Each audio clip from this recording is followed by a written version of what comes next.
भाई Vinod Yadav welcome you all again on my YouTube channel VIN chemistry. जैसे कि आप देख रहे हैं कि मैं +2 क्लास का कोऑर्डिनेशन कंपाउंड चैप्टर आपके साथ शुरू किया हुआ था। आज मैं उसका आखिरी टॉपिक आपके साथ डिस्कस करूंगा। वहां से क्वेश्चंस आ जाते हैं 1 या 2 नंबर के अंदर, ठीक है। तो उसकी हेडिंग ये रहेगी कि आज हम लोग जो है कॉम्प्लेक्सेस की इंपॉर्टेंस डिस्कस करेंगे आपके साथ, ठीक है। और कॉमन सी एप्लीकेशन है, कॉमन सी इंपॉर्टेंस है जो आपको आराम से याद हो जाएंगी। जैसे पहला है बायोलॉजिकल सिस्टम्स। बायोलॉजिकल सिस्टम से मेरा मतलब है कि बहुत सारे 3 मेन बायोलॉजिकल कंपाउंड्स हैं। कुछ आपकी बॉडी में मिलते हैं, कुछ प्लांट की बॉडी में मिलते हैं। और वो सारे हैं क्या अपने आप में, वो सारे किसी न किसी एलिमेंट के या ion better you can say complexes हैं।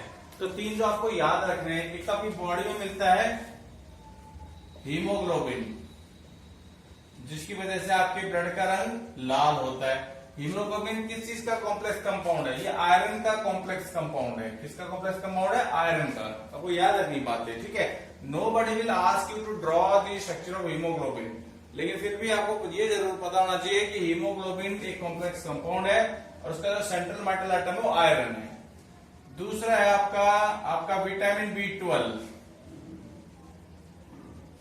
ये कोबाल्ट का है कॉम्प्लेक्स कंपाउंड, ठीक है। और तीसरा जो पेड़ों में मिलता है ये chlorophyll, which is responsible for photosynthesis in the plants, ये है मैग्नीशियम का कॉम्प्लेक्स कंपाउंड। तो ये 3 इंपॉर्टेंस आपको याद रखनी है बायोलॉजिकल सिस्टम से, बस और कुछ बड़ी बात नहीं है। दूसरी जो एप्लीकेशन आपको याद रखनी है मेडिसिन में देख लेते हैं। देखिए एक मेडिसिन का नाम है सिस्प्लाटिन, सुना भी होगा आपने सिस्प्लाटिन। और सिस्प्लाटिन जो होती है वो एंटी कैंसर है। क्या है? एंटी कैंसर, कैंसर के रोगियों को दी जाती है। और सिस्प्लाटिन अपने आप में कॉम्प्लेक्स कंपाउंड है। इसका फॉर्मूला ये होता है, प्लेटिनम है तो प्लेटिनम है ये Cl2NH3 होल ट्वाइस। अभी सिस प्लाटिन है, सिस तो स्ट्रक्चर इसका कैसा होगा? देखो स्ट्रक्चर इसका ऐसा होता है, पीटी आपका स्क्वायर पेरिनल स्ट्रक्चर बना लीजिए पहले इसका। सिस है तो Cl आमने सामने हो गए, NH3 आमने सामने हो गए। और ये अपने आप एक कॉम्प्लेक्स कंपाउंड है। ये याद रखिएगा मेडिसिन में, और 3 याद रखिएगा। अभी और भी हैं, उनको डिस्कस करेंगे हम लोग, ठीक है जी। तीसरा है आपका कैटालाइसिस में। देखिए एक कैटलिस्ट होता है विल्किंसंस कैटलिस्ट।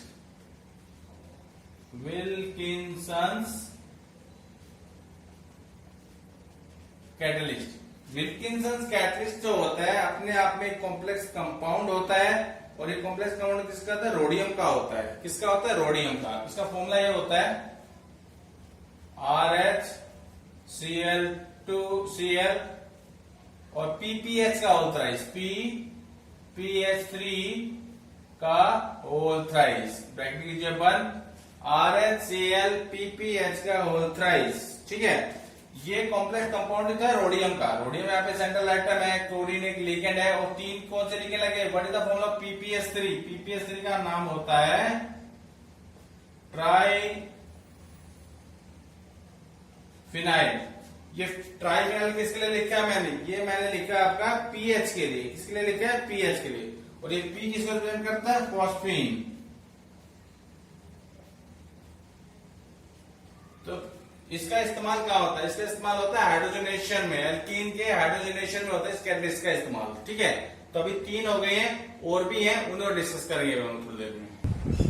अगली जो एप्लीकेशन है ये आपकी प्रैक्टिकल पॉइंट ऑफ व्यू से इंपॉर्टेंट है। प्रैक्टिकल में जब हम लोग साल्ट को एनालाइज करते हैं in order to identify cation and anion, तो कुछ कटायंस को आइडेंटिफिकेशन के दे रखे हैं ये आपको जैसे। और उन कटायंस की आइडेंटिफिकेशन जो होती है एक खास कलर्ड कंपाउंड के बनने के साथ होती है।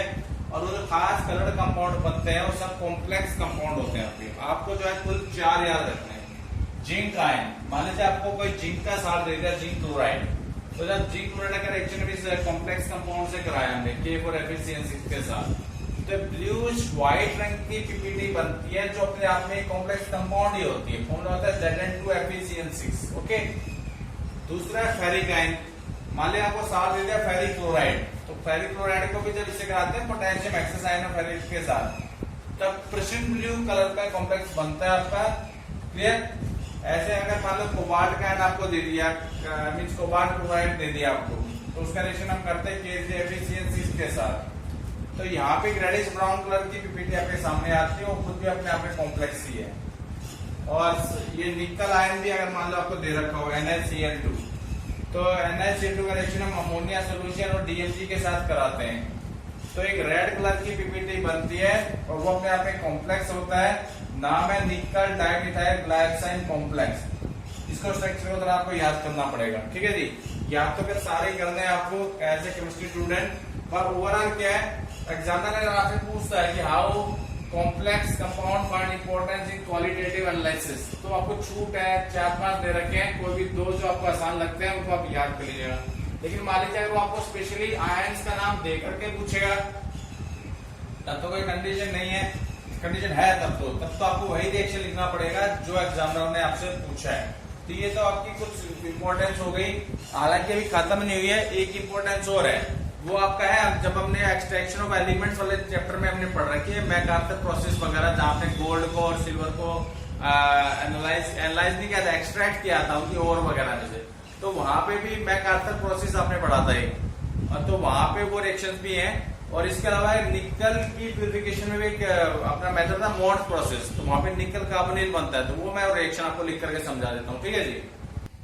और आपकी आखिरी एप्लीकेशन है मेटलर्जी में, जैसे मैंने बताया था आपको, silver is obtained from its silver ore Ag2S। कब? When you treat silver ore with some solution of sodium cyanide resulting into the formation of a complex as you are looking upon there NaAgCN2, okay, plus Na2S. Later on this NaAgCN2 is treated with zinc, इसकी वजह से क्या होता है, zinc Ag को replace कर देता है, तो जो Ag निकलता है वो प्योर फॉर्म में निकलता है। किस फॉर्म में निकलता है? प्योर फॉर्म में, ओके। और जो प्रोडक्ट बनता है, बाई प्रोडक्ट कह लो या मेन प्रोडक्ट कह लो, वो भी आपका कॉम्प्लेक्स कंपाउंड है। तो मेरा कहने का मतलब है कि मेटलर्जी प्रोसेस के अंदर भी कॉम्प्लेक्स कंपाउंड की इंपॉर्टेंस है, ठीक है। सिल्वर वाला आपको याद रखना है। और गोल्ड का भी ऐसे सिस्टम है, ये जो गोल्ड लिया हुआ है ये इम्प्योर गोल्ड है। कैसा गोल्ड है? इम्प्योर है। इसको प्योर फॉर्म में ऑब्टेन करना है, तो पहले गोल्ड का रिएक्शन हम लोग कराते हैं KCl के सोल्यूशन के साथ in the presence of oxygen, तो जिसकी वजह से आपको एक कंपाउंड मिलता है जो अपने आप में कॉम्प्लेक्स ही है, पोटेशियम डाइसाइनोओरेट 1 करके, ठीक है, प्लस 4QH।